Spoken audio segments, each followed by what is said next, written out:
Hello, my name is Emily Windover. I work in the children's department of the Gettysburg Library in the Adams County Library System, and I am here to read Chapter 20 of Northanger Abbey. So here we go, Chapter 20.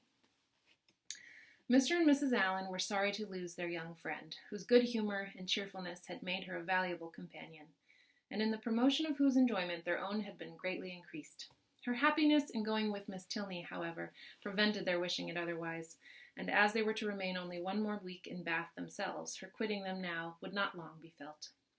Mr. Allen attended her to Milsom Street, where she was to breakfast, and saw her seated with the kindest welcome among her new friends. But so great was her agitation in finding herself as one of the family, and so fearful was she of not doing exactly what was right, and of not being able to preserve their good opinion, that in the embarrassment of the first 5 minutes she could almost have wished to return with them to Pulteney Street. Miss Tilney's manners and Henry's smile soon did away some of her unpleasant feelings, but still she was far from being at ease, nor could the incessant attentions of the General himself entirely reassure her. Nay, perverse as it seemed, she doubted whether she might not have felt less, had she been less attended to. His anxiety for her comfort, his continual solicitations that she would eat, and his oft-expressed fears of her seeing nothing to her taste, though never in her life before had she beheld half such variety on a breakfast table, made it impossible for her to forget for a moment that she was a visitor. She felt utterly unworthy of such respect, and knew not how to reply to it. Her tranquillity was not improved by the General's impatience for the appearance of his eldest son, nor by the displeasure he expressed at his laziness when Captain Tilney at last came down. She was quite pained by the severity of his father's reproof, which seemed disproportionate to the offence, and much was her concern increased when she found herself the principal cause of the lecture, that his tardiness was chiefly resented from being disrespectful to her. This was placing her in a very uncomfortable situation, and she felt great compassion for Captain Tilney without being able to hope for his goodwill. He listened to his father in silence, and attempted not any defense, which confirmed her in fearing that the inquietude of his mind, on Isabella's account, might, by keeping him long sleepless, have been the real cause of his rising late. It was the first time of her being decidedly in his company, and she had hoped to be now able to form her opinion of him, but she had scarcely heard his voice while his father remained in the room, and even afterwards, so much were his spirits affected, she could distinguish nothing but these words, in a whisper to Eleanor: "How glad I shall be when you all are off." The bustle of going was not pleasant. The clock struck 10 while the trunks were carrying down, and the General had fixed to be out of Milsom Street by that hour. His greatcoat, instead of being brought for him to put on directly, was spread out in the curricle, in which he was to accompany his son.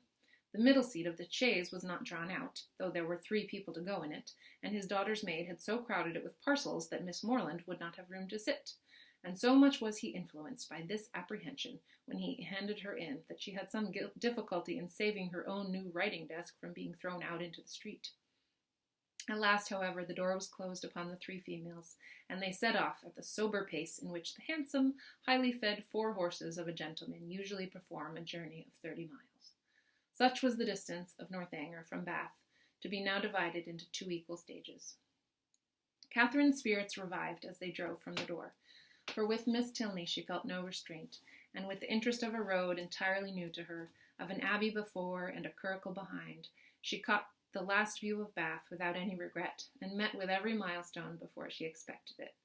The tediousness of a 2 hours' wait at Petty France, in which there was nothing to be done but to eat without being hungry, and loiter about without anything to see, next followed, and her admiration of the style in which they travelled, of the fashionable chaise and 4, postilions handsomely liveried, rising so regularly in their stirrups, and numerous outriders, properly mounted, sunk a little under this consequent inconvenience. Had their party been perfectly agreeable, the delay would have been nothing, but General Tilney, though so charming a man, seemed always a check upon his children's spirits, and scarcely anything was said but by himself, the observation of which, with his discontent at whatever the inn afforded, and his angry impatience at the waiters, made Catherine grow every moment more in awe of him, and appeared to lengthen the 2 hours into 4. At last, however, the order of release was given, and much was Catherine then surprised by the general's proposal of her taking his place in his son's curricle for the rest of the journey. The day was fine, and he was anxious for her seeing as much of the country as possible. The remembrance of Mr. Allen's opinion respecting young men's open carriages made her blush at the mention of such a plan, and her first thought was to decline it, but her second was of greater deference for General Tilney's judgment.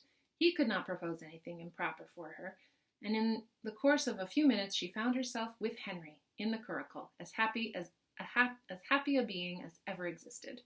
A very short trial convinced her that a curricle was the prettiest equipage in the world. The chaise and four wheeled off with some grandeur, to be sure, but it was a heavy and troublesome business, and she could not easily forget its having stopped 2 hours at Petty France. Half the time would have been enough for the curricle. And so nimbly were the light horses disposed to move that, had not the general chosen to have his own carriage lead the way, they could have passed it with ease in half a minute. But the merit of the curricle did not all belong to the horses. Henry drove so well, so quietly, without making any disturbance, without parading to her or swearing at them, so different from the only gentleman coachman whom it was in her power to compare him with.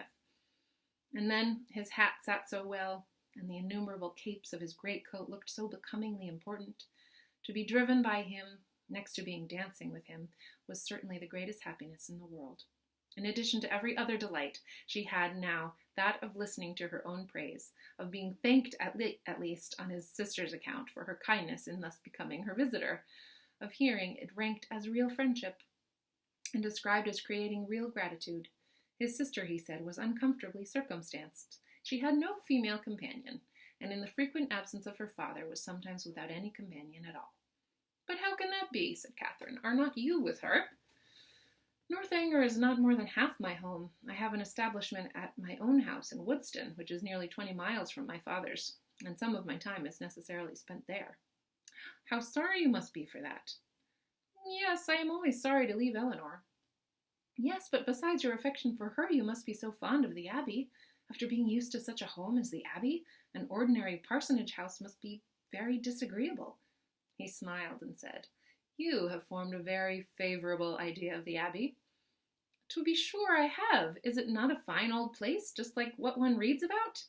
"Ah, and are you prepared to encounter all the horrors that a building such as what one reads about may produce? Have you a stout heart, nerves fit for sliding panels and tapestry?"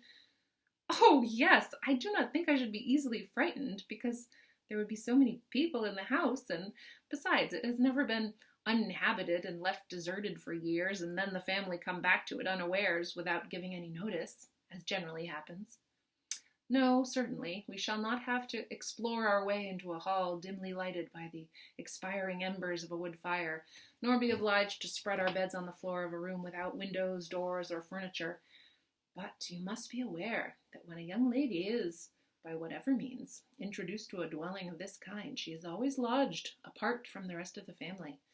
While they snugly repair to their own end of the house, she is formally conducted by Dorothy, the ancient housekeeper, up a different staircase, and along many gloomy passages into an apartment never used since some cousin or kin died in it about 20 years before.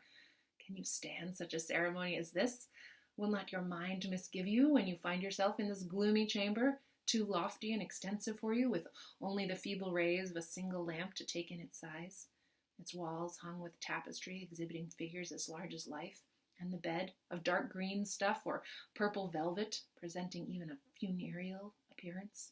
Will not your heart sink within you? Oh, but this will not happen to me, I am sure. How fearfully will you examine the furniture of your apartment, and what will you discern? Not tables, toilettes, wardrobes, or drawers, but on one side, perhaps the remains of a broken lute, on the other, a ponderous chest which no efforts can open, and over the fireplace, the portrait of some handsome warrior whose features will incomprehensibly strike you, that you shall not be able to withdraw your eyes from it. Dorothy, meanwhile, no less struck by your appearance, gazes on you in great agitation, and drops a few unintelligible hints.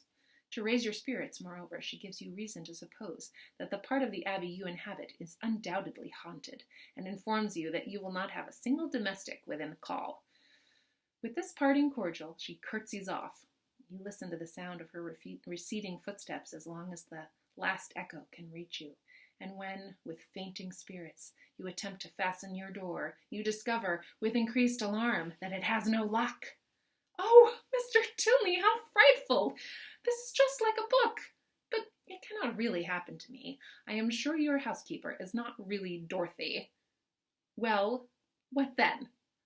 "Nothing further to alarm perhaps may occur the first night. After surmounting your unconquerable horror of the bed, you will retire to rest and get a few hours' unquiet slumber. But on the second, or at farthest the third night after your arrival, you will probably have a violent storm. Peals of thunder so loud as seem to shake the edifice to its foundation will roll around the neighboring mountains, and during the frightful gusts of wind which accompany it, you will probably think you discern, for your lamp is not extinguished, one part of the hanging more violently agitated than the rest. Unable, of course, to repress your curiosity in so favorable a moment for indulging it, you will instantly arise, and throwing your dressing gown around you, proceed to examine this mystery. After a very short search, you will discover a division in the tapestry so artfully constructed as to defy the minutest inspection, and on opening it, a door will immediately appear, which door, being only secured by massy bars and a padlock, you will, after a few efforts, succeed in opening, and with your lamp in your hand you will pass through it into a small vaulted room. No, indeed, I should be too much frightened to do any such thing. What? Not when Dorothy has given you to understand that there is a secret subterraneous communication between your apartment and the chapel of St. Anthony, scarcely 2 miles off? Could you shrink from so simple an adventure? No, no, you will proceed into this small vaulted room, and through this into several others, without perceiving anything very remarkable in either. In one, perhaps, there may be a dagger, in another, a few drops of blood, and in the third, the remains of some instrument of torture. But there being nothing in all this out of the common way, and your lamp being nearly exhausted, you will return towards your own apartment. In repassing through the small vaulted room, however, your eyes will be attracted toward a large, old-fashioned cabinet of ebony and gold, which, though narrowly examining the furniture before you had passed unnoticed. Impelled by an irresistible presentiment, you will eagerly advance to it, unlock its folding doors, and search into every drawer, but for some time without discovering anything of importance, perhaps nothing but a considerable hoard of diamonds. At last, however, by touching a secret spring, an inner compartment will open. A roll of paper appears. You seize it. It contains many sheets of manuscript. You hasten with the precious treasure to your own chamber, but scarcely have you been able to decipher, "Oh, thou whomsoever thou mayest be, into whose hands these memoirs of the wretched Matilda may fall," when your lamp suddenly expires in the socket and leaves you in total darkness. "Oh, no, do not say so." "Well, go on." But Henry was too much amused by the interest he had raised to be able to carry it farther. He could no longer command solemnity of either subject or voice, and was obliged to entreat her to use her own fancy in the perusal of Matilda's woes. Catherine, recollecting herself, grew ashamed of her eagerness, and began earnestly to assure him that her attention had been fixed without the smallest apprehension of really meeting with what he had related. Miss Tilney, she was sure, would never put her into such a chamber as he had described. She was not at all afraid. As they drew near the end of their journey, her impatience for a sight of the Abbey, for some time suspended by his conversation of subjects very different, returned in full force, and every bend in the road was expected with solemn awe to afford a glimpse of its massy walls of grey stone, rising amidst a grove of ancient oaks, with the last beams of the sun playing in beautiful splendor on its high Gothic windows. But so low did the building stand that she found herself passing through the great gates of the lodge into the very grounds of Northanger without having discerned even an antique chimney. She knew not that she had any right to be surprised, but there was a something in this mode of approach which she had certainly not expected.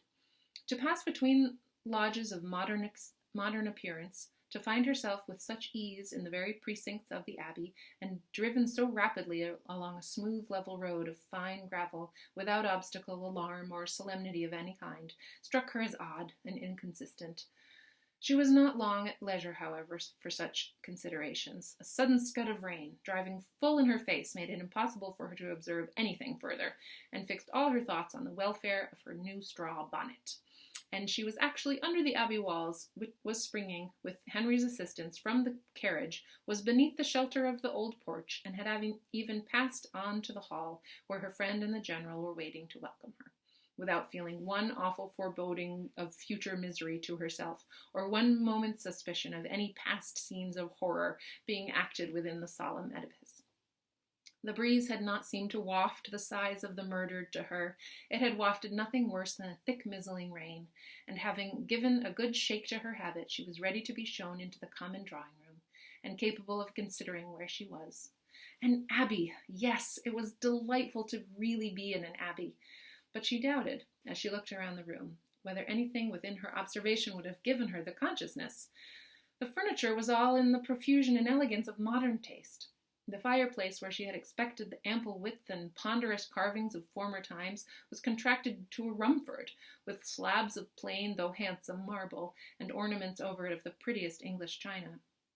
The windows, to which she looked with peculiar dependence, from having heard the general talk of his preserving them in their Gothic form with reverential care, were yet less what her fancy had portrayed.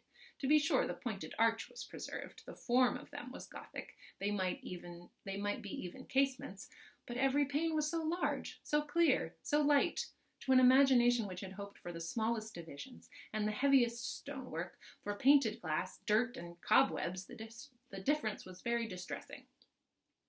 The general, perceiving how her eye was employed, began to talk of the smallness of the room, and the simplicity of the furniture, where everything, being for daily use, pretended only to comfort, etc., flattering himself, however, that there were some apartments in the Abbey not unworthy her notice, and was proceeding to mention the costly gilding of one in particular, when, taking out his watch, he stopped short to pronounce it with surprise, "Within 20 minutes of 5!"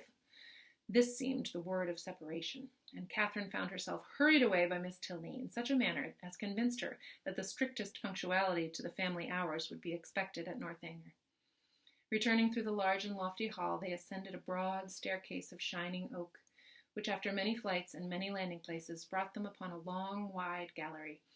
On one side it had a range of doors, and it was lighted on the other by windows which Catherine had only time to discover looked into a quadrangle, before Miss Tilney led the way into a chamber, and scarcely staying to hope she would find it comfortable, left her with an anxious entreaty that she would make as little alteration as possible in her dress.